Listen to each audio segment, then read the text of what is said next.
na cyane ku bantu bubatse. Turazi ko mu ingo nyinshi mu gusambuka si kubera amahera cyangwa ubukene. Oya hari ikintu nyamukuru gishobora gutuma urugo rutarama. Ibyo rero ziza kuba mama.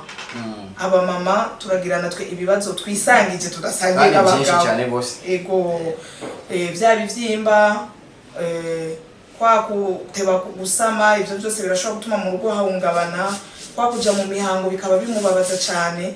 No kuvuga irasubiriza amavangingo y'umuntu agasubira kugira ubushake nkuko vyahora, igatuma umuntu adasubira kugira stress. Iyo nayo rero ni y'abagabo gusa. Abagabo nabo nyene baragira ikibazo bivanye n'ubu buzima, ama stress n'ibindi birashobora gutuma mu rugo bitakigenda neza. Tira zikamufasha no kuvuga ko umuntu afite ibibazo bya prostate birahetse. Hari abantu bagira ico twita impuissance secondaire kubera ko bikumbure bivuye ku ngwara kanaka akaba atacagishoboye mu rugo. Wa muntu afite umuvyibuho urenze, abantu bafite ibivuta ibinure bidakenewe mu mubiri, ivyo byose iraza ikabikemura neza. Abantu bafite ibibazo vy'amenyo bose bamusanga aravungaguritse cyane akabura ikiye yava amaraso, ibinyigishi byama bivyimbye.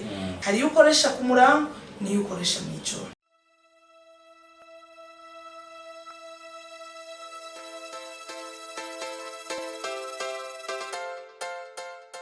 Reka ndabahe mwiriwe cyangwa mwaramutse, igitondo cyiza ivanye naho muri ku mpande zine z'isi, nshuti bakunze ibiganiro bya radio televiziyo de la jeunesse africaine, na cyane abakunzi b'ikiganiro amagara meza. Mu kiganiro amagara meza cuno munsi rero twashingiye kuba turi kumwe n'umutumire ngaha muri studio ya radio televiziyo de la jeunesse africaine, nawe akaba atari uwundi sindamuvuga arashobora kubitondora. Murakoze cyane. Ku mazina nitwa Ntabiriho Adrienne, nkabamba nganye mu gisagara ca Bujumbura muri commune Ntahangwa zone Kamenge quartier Mirangodo. Neza cyane, ndumva abashaka kugutora neza. Ego usanzwe uri muri societe bita Dinas Global. Tubagira tukubaze mbega Dinas Global ni iki? Dinas Global ni societe y'abanyamerezia. Kabatangure muri Malaysia nyene, igatangura itariki 1 z'ukwa gatatu mu 2023. Kabatangujwe n'umunyamalaysia nyene yitwa Hariti. Ariko muri yo societe arakorana n'abandi benshi, harimo n'abanyafrika. Ikigera cyo mbere n'umunyafrika yitwa Charles Shima. Mbega Dinas Global isanzwe ifise irihera hangiro?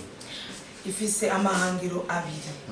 Nukuvuga ko abo bantu baragiye hamwe bariga ikibazo kihanze isi. Mu bibazo bihanze isi yose harimo amagara no kwiteza imbere mu by'ubutunzi. Bacabona yuko akwiye gushingwa iyo societe kugira ngo ishobore gufasha abantu benshi bashoboka. Urumva yabihangiro rya mbere warivuze n'ihangiro rya kabiri. Yego. Turumva yuko yatanguriye ku isi yose, isanzwe iri mu bihugu byose bigize isi. Mbega hano mu Burundi hoho yatanguye ryari? Bwa mu Burundi yatanguye itariki 1 z'ukwa gatatu mu 2024. Ikaba iserukiye imbere y'amategeko n'uwitwa Shangwe Faustin. Ego numva yuko ari ibintu byiza cyane, ndumva yuko ari societe nziza cyane, kandi numva yuko ifise n'akamaro ku magara y'abantu. None nibiki musanzwe mukoresha muri Dinas Global? Muri Dinas Global dusanzwe dukoresha ico twita ingaburo muti. Izo ngaburo muti rero ni zidasanzwe kuko ingaburo muti aha mu gihugu wacu zari zimenyerewe, ariko izo muri Dinas Global ni zidasanzwe kubera ko zikozwe mu bimera. No kuvuga yuko zikuwe mu turemangingo nkomoko tw'ibimera. Kubera nkuko tubizi Fabrice, kugira ngo ingwara ibeho ni kubera ko mu mubiri haba habaye isangagurika ry'uturemangingo, ico twita selile. Rero izi ngaburo muti zikozwe à base de cellules souches végétales. Okay, cyangwa yuko ari nziza ku magara y'abantu. Ariko rero ni izo ngaburo musanzwe mukoresha, nizo kuvuga izo ngaburo muti ni akamara kahe rero ku magara y'abantu? Turaze yuko muri no minsi abantu amagara atera aba mabi, ingwara zitera ziyongera kurusha uko byari imbere. Rero wotubwira akamaro k'ingaburo muti musanzwe mukoresha muri Dinas Global ku magara y'abenegihugu cyane cyane turumva yuko naho mu Burundi isanzwe iriho. Tukoze cyane ni ukuvuga ko dufatira akarorero ku modoka. Igihe imodoka ifise ikibazo wijana ku mukanishi, umukanishi arashobora kubwira ati iyi modoka aho ubwira isubire kugenda bisaba ko tugura ikindi cuma tusubirize icyari ko kirakora n'ikikirimo kirakora. Rero ntaho byari byarabaye ko habaho ikintu kiza gusubiriza amagara y'umuntu. Rero ubu buhinga buriko burakoreshwa muri Dinas Global bwitwa phytoplacenta, ni kuvuga kuvuza ibimera. Izo ngaburo rero dufatiye nko ku ngaburo isanzwe ariyo iziserukira zose, iyo twita placenta. Placenta irafise ubushobozi bwo kuvura indwara zirenga 100, harimo na za ndwara zidakira. Nkuko nabikubwiye Fabrice, kugira umuntu agware habaho ugupfa kongerekanye kuturemangingo tugize umuntu. Dufatire akaroro ku gihimba kimwe kiri mu mubiri w'umuntu, kugira umuntu bashobora kuvuga yuko agwaye diabete. Ni kuvuga ko haba habaye isanganywa gushika ku bice 60 by'agahimba bita pancreas. Amaserire agize yo pancreas gushika ku bice 60 ntaba gikora igikorwa yakora. Iyo pancreas ikora iki mu mubiri w'umuntu? Ni kuvuga ko pardon, ifasha igihe tuba twihereje isukari nyinshi ikayigabanya ikaba ku rugero rwiza, igihe tuba dufite isukari ikayiduza ikaba ku rugero rwiza. Igihe rero two duhimba twapfuye ntibigikora ibikenewe. Ni kuvuga yuko rero wihereje ya ngaburo igikorwa cyayo ni ukugenda mwihinguriro ry'uturemangingo tw'umuntu. Iyo ngaburo ni ijya rero gukora kugira ngo inagure twaturemangingo twapfuye, isubirize habe dushasha, ishobore no gusanasana utukiri tuzima dusubire tuwe dukomeye, cyo kimwe no kongerereza babasoda b'umubiri kugira ngo umubiri w'umuntu ushobore guhangana n'indwara. None wumva ibyo byasubirijwe indwara yocicaye.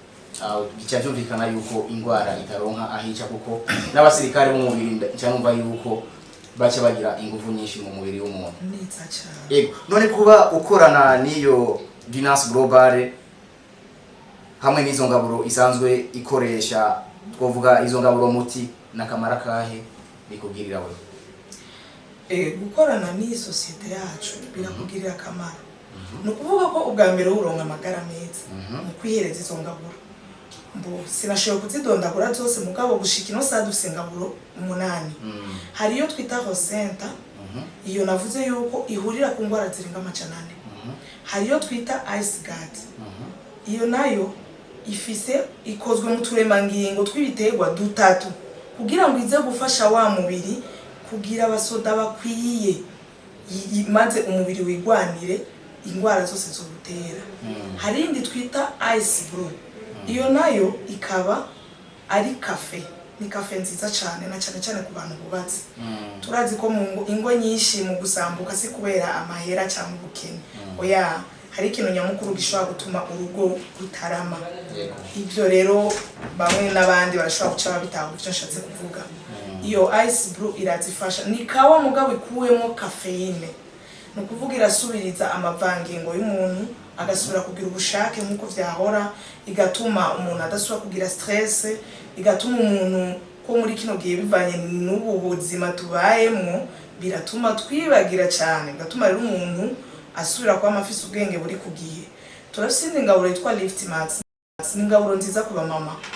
Aba mama turagirana twe ibibazo twisangije tudasangiye abagabo. Ego bya bivyimba kwa kuteba gusama, ivyo byose birashobora gutuma mu rugo hahungabana, kwa kuja mu mihango bikaba bimubabaza cyane.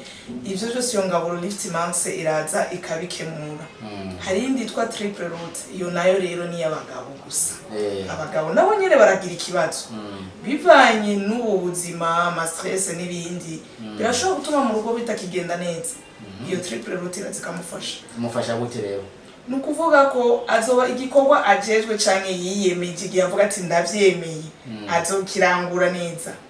Nukuvuga ko umuntu afite ibibazo bya prostate biraheze, hariho abantu bagira icyo twita impuissance secondaire kubera ko kumbure bivuye ku ngwara kanaka akaba atacagishoboye mu rugo.